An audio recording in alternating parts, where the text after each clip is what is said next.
こんにちは。複雑なテーマを一枚一枚スライドで解き明かしていきます。さて早速なんですけど、金の投資、真剣に考えれば考えるほどなんだか迷子になってしまう。そんな感覚ありませんか？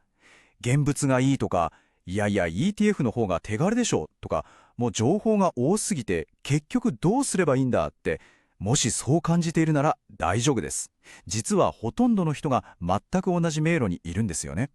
今日はまずちょっと衝撃的なデータから見ていきましょうか。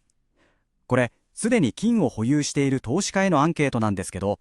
現物と ETF の違いを正確に説明できるって答えた人、全体のたった 15% しかいなかったんです。ってことは残りの 85% もの人が自分が持ってる資産の性質をどこか曖昧なまま運用しちゃってるってことなんですよ。でもここからが本当に大事なポイントです。この混乱って決してあなたの知識不足が原因じゃないんです。むしろこのシステム自体が僕たちをわざと混乱させるようにできている、そう言ってもいいくらいなんです。じゃあなんでこんなに情報がごちゃごちゃしてるのか。その原因はですね、全く違う目的を持った2つの業界の存在を知ると驚くほどすっきり理解できるんです。はい、このスライドがもうまさにその答えですね。現物の金を売る貴金属店と ETF みたいな金融商品を売る証券会社。この2つって根本的にビジネスモデル、つまり利益の出し方が全然違うんですよ。そうなると当然、それぞれが自分たちに都合のいい情報をプッシュしますよね。で、隠れたコストとかリスクのことはあんまり言いたがらない。この立場の違いこそが僕たちが目にする情報の偏りを生み出す正体なんです。で、ここでめちゃくちゃ興味深いのが世界規模での動きです。今、世界中の中央銀行がもう過去最高のペースで現物の金を買いまくってるんですよ。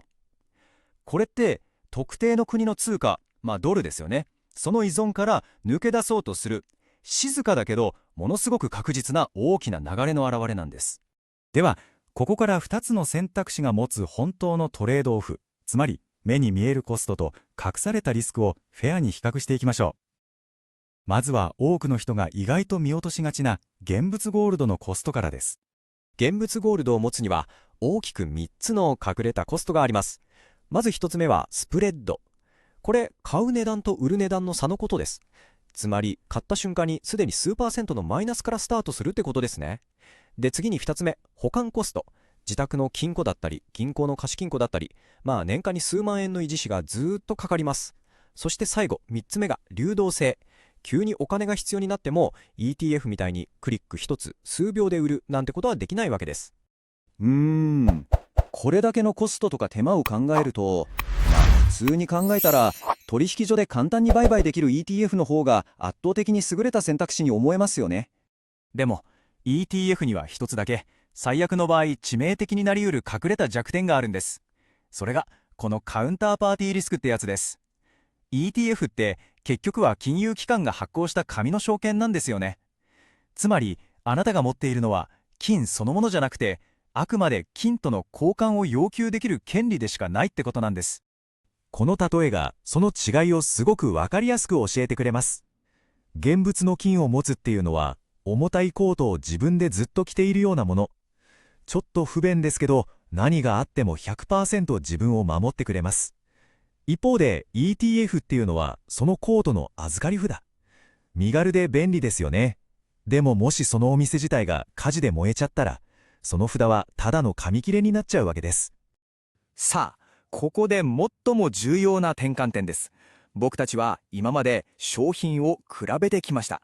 でも本当にやるべきだったのは自分自身の目的をはっきりさせることだったんです。だから本当の質問はどっちが優れてるかじゃないんです。あなたは金に一体何をしてもらいたいのか。これこそがあなたが自分自身に問いかけるべきたった一つの本質的な問いかけなんですよね。この目的さえはっきりすれば選択は驚くほどシンプルになります。金融システムそのものが揺らぐような危機への究極の保険が欲しいなら選るべきは現物ゴールド。システムが正常に機能する平時に手軽に資産を成長させたいならゴールド ETF が合理的なツールになるわけです。さあ、その目的がはっきりしたところで、じゃあどうやって賢く、そして実践的に始めるか、その具体的な方法を見ていきましょ現物の安心感は欲しい。でも自宅で保管するのはちょっと怖い。そんなジレンマを解決してくれるのが純金積立です。これは自分の名義でちゃんと現物の金を買って、物理的な保管はプロの業者のめちゃくちゃ頑丈な金庫に任せるっていう、まさにいいとこ取りの解決策なんですよね。毎月数千円とかそういう少額から始められる手軽さも魅力で、高値で一気に買っちゃうリスクを分散しながら着実に資産を築いていくことができます。世界最大の資産運用会社の CEO でさえ、ポートフォリオの 5% から 10% は金で持つべきだって言ってるんです。これ、金で大儲けするためじゃないんですよ。他の株とかの資産が全部沈んじゃうような時に、あなたの資産全体を守るための救命胴衣として期待してるってことなんです。いやでも今って価格が高いからなーって躊躇する気持ちすごくよくわかります。でもちょっと視点を変えてみてください。短期的に価格が下がるかもしれないリスクよりも、この先何が起こるかわからない時代に資産を守る盾を全く持っていない、持たざるリスクの方が、もしかしたら長期的にははるかに大きな問題かもしれないですよね。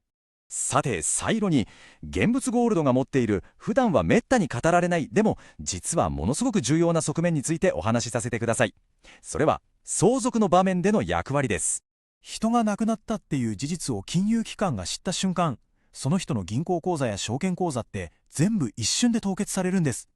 そうなると遺産の分け方が決まるまでの数ヶ月間、残されたご家族は葬儀代とか当面の生活費を引き出すことすらできなくなってしまう、そういう現実があるんです。でも家族の手元にある現物のゴールドは、そもそも口座凍結っていう概念がありません。残された家族がいざという時にすぐに現金に変えて、その困難な時期を乗り越えるための文字通りの命綱になりうるんです。これこそがいわゆる富裕層が何世代にもわたって現物の金を受け継いでいく本当の理由です。彼らは金の本当の目的がお金儲けじゃなくて、大切な人を守ることにあるんだって、その5000年の歴史を通じてもう骨の髄まで理解してるんですよね。それはご自身の老後の安心した生活でしょうか、あるいは残される大切な家族の未来でしょうか、もしかしたらまだ手に入れていない心の平穏そのものかもしれません。この問いにあなた自身の答えを見つけること、それこそがあなたにとって本当に意味のある金との旅の字の本当の始まりになるはずです。